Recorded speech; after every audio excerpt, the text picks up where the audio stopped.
Thanks very much. First things first, there are 8,696 coronavirus cases in Victoria. That's 532 new. There are 245 Victorians in hospital and 44 of those are receiving intensive care.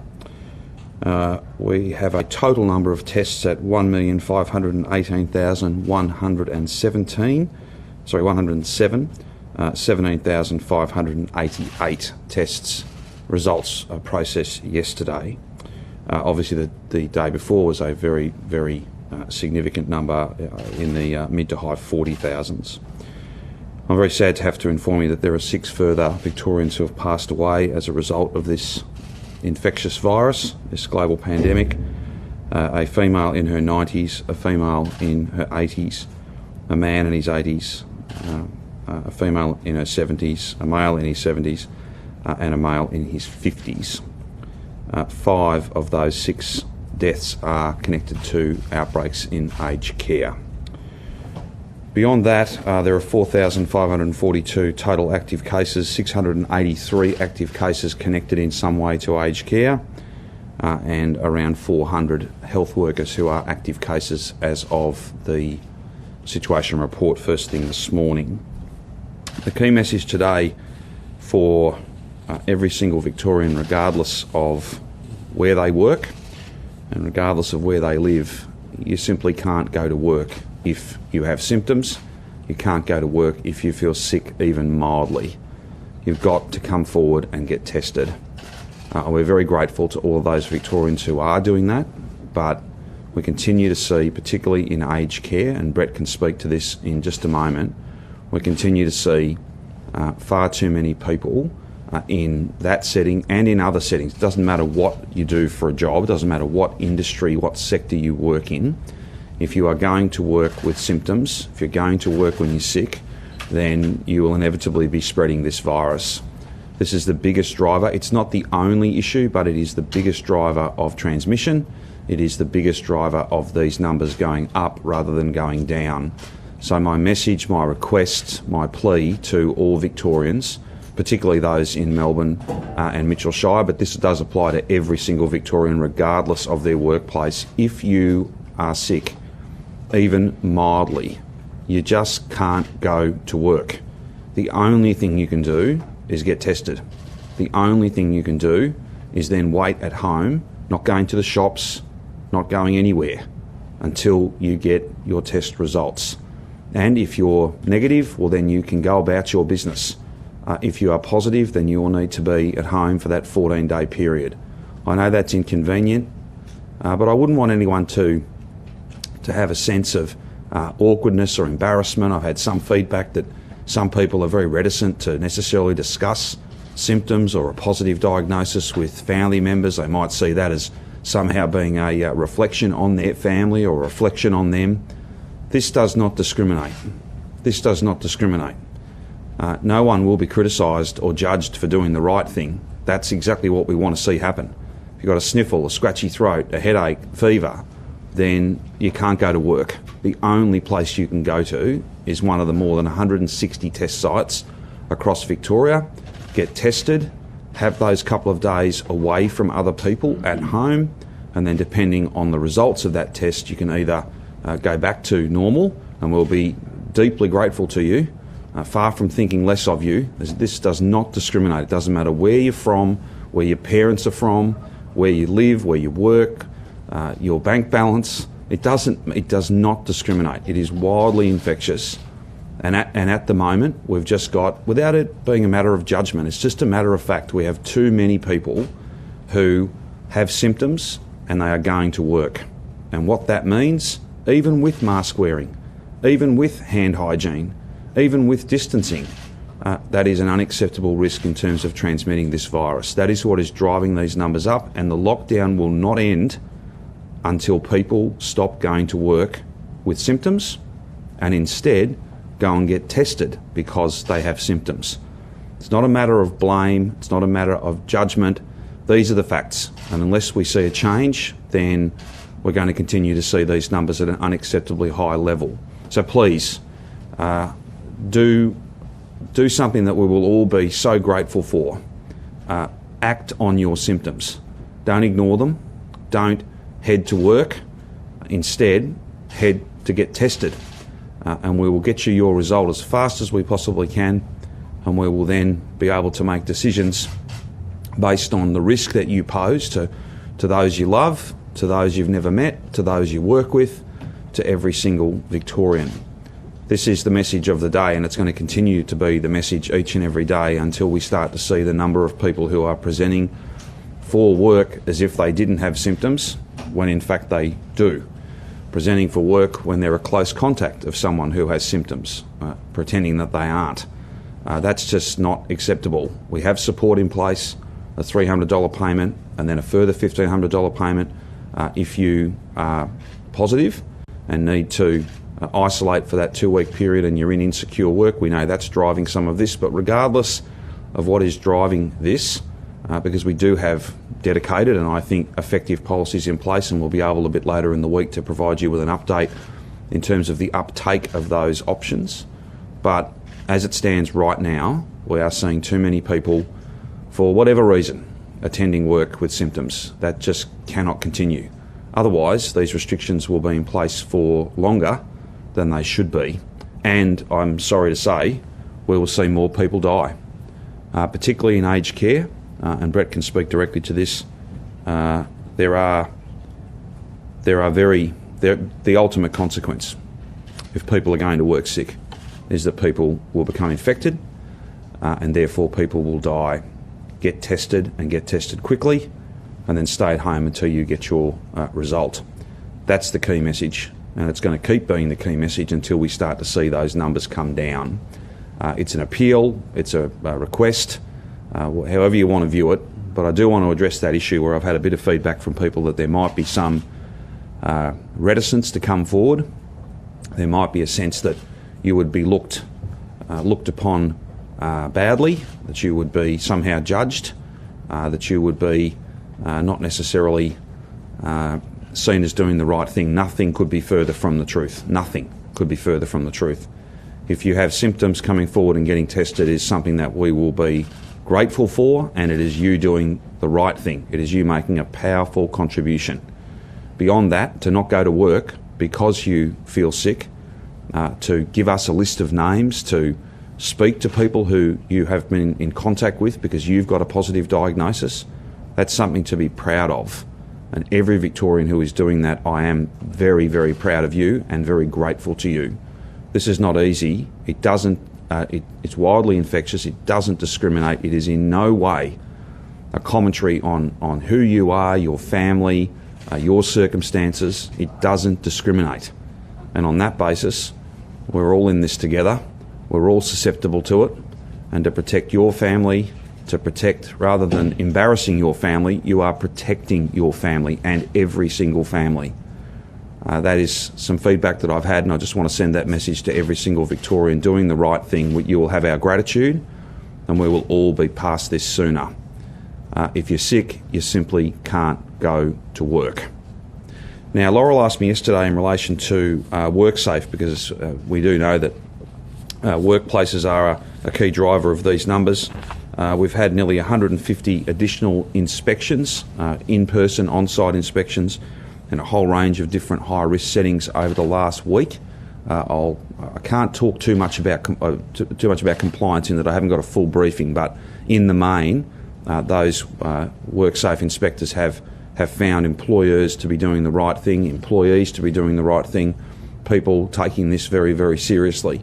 But if we've got further information along those lines, then we're more than happy to continue to provide that.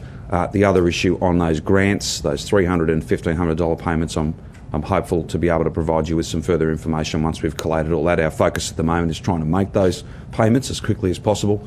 But when and if we can update you later in the week, then we will. To speak particularly in relation to aged care and some of the trends we're seeing emerging there, I'll now throw to the Chief Health Officer. Thanks, Premier. Certainly, these are very challenging numbers. We're at a very challenging stage with this wave. There's probably not a country in the world that has gone through a second wave that hasn't found it particularly challenging. It has very different and complex elements to it that make it quite difficult to manage. The population that gets affected tends to be younger, therefore tends to be in a working age. Often there's a lot more community transmission in that phase compared to the wave one. That's certainly true for Victoria. And so we're seeing that play out here, that our outbreaks, our areas of transmission are occurring in workplaces, mostly essential workplaces, and that it's spilling over into aged care. The aged care outbreaks are absolutely a consequence of community transmission, but they represent a tragedy for the families involved. For some private aged care facilities, the numbers are disturbing. There are now 84 cases linked to St Basil's Home for the Aged in Fawkner, 82 in Estia Aged Care in Ardea, 77 in Epping Gardens Aged Care in Epping, 62 in Menorock Life Aged Care in Essendon, 53 in Glendale Aged Care in Werribee, 57 in Kirkbrae Presbyterian Homes in Kilsyth, and 50 in Estia Aged Care in Heidelberg. And it's hard to read these out without considering that the residents in these facilities will be people's parents, grandparents, great-grandparents, and they are at significant risk of dying. That's an inescapable fact in these settings. Where there are outbreaks in aged care, the mortality is extremely high. We know that from European outbreaks in particular, where there were a number of people in aged care. Deaths made up almost half of all deaths. Deaths in aged care made up almost half of deaths in the UK. So these are critical areas to, as I've said before, prevent introduction of the virus in the very first place. That is a critical element. That means not going to work with any symptoms whatsoever. I understand that there'll be people who'll turn up and who'll develop symptoms while they're at work. That's where mask wearing comes into play, not just in aged care, but in all of the work settings we're talking about. Indeed, all of the settings across Victoria. So that's a really key element about wearing masks. They are particularly useful in the couple of days before someone develops symptoms in preventing transmission. For people who never develop symptoms, who are asymptomatic, they're not so infectious. But people can have no symptoms and then go on to develop symptoms. And those couple of days before you develop symptoms are infectious. And wearing a mask when you don't know that you have symptoms, when you have no symptoms, is a really important consideration. The aged care outbreaks are overwhelmingly just single cases in staff or one or two staff. That is often a measure of the infection prevention and control elements that are in place. Good planning, good preparation, good training and good infection prevention control practices limits the transmission between staff and to residents. That's not the only factor in these outbreaks. Sometimes it is just bad luck. But it's a key factor in preventing the size of these outbreaks and in protecting those residents. Happy to take questions. With all those aged care, so those numbers that you read out, the majority of those are patients, the residents. That's right. There are some, the biggest outbreaks tend to have a number of staff who are infected as well. And again, when you've got a number of staff who might be transmitting to each other or infecting residents and maybe getting infected by residents, that makes the size of an outbreak much more significant. So it is unusual to have, 60, 70, 80 cases in residents without multiple staff being infected. Just a cases where some staff have been working at one centre and then working at another centre and infected both centres? Yeah, that has happened. That's why we've worked with the Commonwealth to really constrain that to the fullest extent possible so that all staff who are working in aged care are working in that setting alone. We knew that had challenges for some casualised workers, but we knew how critically important it was. Again, lessons from Europe that multiple outbreaks across multiple settings happen because of that mobile workforce, and so that has been addressed, and that will limit the number of aged care facilities that are affected in Victoria, but it's not the only solution. Do you know for sure, can you measure whether or not that's stopped, that there's no one now working across facilities? Look, I guess we can look into it. It's certainly the requirement that's been placed upon those facilities, but it would be useful to understand So they're not allowed that to now have That's my understanding, yeah. I just wanted to know if you, again, I don't know if you can answer the question. Are there any aged care homes asking for PPE and you're unable to give it to them? I'm not aware of any aged care facility that is short on PPE. I think obviously the Commonwealth has made a commitment to all aged care facilities in Victoria to provide PPE as is required. Again, it is not the whole solution. You have to wear it properly. You have to wear it both in terms of your provision of care to residents, but also between staff. And indeed, on the way to and from work, because these are all opportunities for those staff to get infected. And so mask wearing is critically important, but it's also the hand washing, keeping your distance. Wearing a mask is not a substitute for not keeping that 1.5 metre distance at all times, other than when you have to provide care. And do you know if... sorry, can I just ask one more? Sure you can. Do you know exactly how many aged care workers are positive? But I think also people worry about the system. Do you have a sense of how many workers are now isolated, awaiting tests as close contact?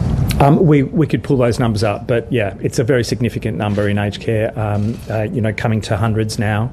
So between those who are infected and those who are close contacts and need to be in quarantine, the number is hundreds. So it's a significant impact. One of the things the Victorian opposition leader Michael O'Brien yesterday raised was preventing aged care workers from working in different sectors. So if they work in retail, preventing them from working in aged care facilities. Is that an issue, and will you seek to sort of stop that from happening? Yeah, I don't know that we have the data on it. I think it's worth exploring, and it's a reasonable consideration in terms of trying to mitigate that risk as much as possible. But the measures to protect you at the workplace kind of apply more generally. Wearing a mask wherever you are and excluding from any workplace if you are unwell is a really significant preventive measure. On the issue of aged care, private aged care, so this is for-profit, church and charitable, not government aged care. And we've got a partnership with the Commonwealth that's about millions of additional masks, and that being provided to a sector that is accredited and governed by them, but we're working very, very closely together. That's why the masks are coming and the PPE is coming from that national stockpile. Training is being run for all staff. That's not a recent thing, it's been happening for some time, but it's certainly been stepped up because we know that we now have a challenge that's very different to what it was in the first wave. Testing of staff has also gone to a new level, and again, that's a function of this being a very different challenge. We are moving patients out of that private aged care when it is deemed clinically appropriate for their safety, for their care. That won't mean every single patient gets taken to a public hospital. There's capacity for us. It's not a function of whether there's capacity or not. It's a function of the individual decisions that treating doctors make, both about the infection, prevention and control risks in a given aged care setting and also the clinical circumstances of that patient. There is a very strong partnership in terms of not splitting shifts amongst different employers or working at multiple sites. I'm happy to come back to you on that, but the Commonwealth Government and us, and particularly those who own and run aged care, so the businesses and the other committees of management, if you like, from the not-for-profit sector, they've been working very closely with us to try and drive down, as low as we possibly can, the number of people who are working at multiple sites. It's a shared challenge, and I'm grateful for the Commonwealth's acknowledgement that this sector does present an absolutely unique risk, and the consequences of it are tragic, as we see each and every day.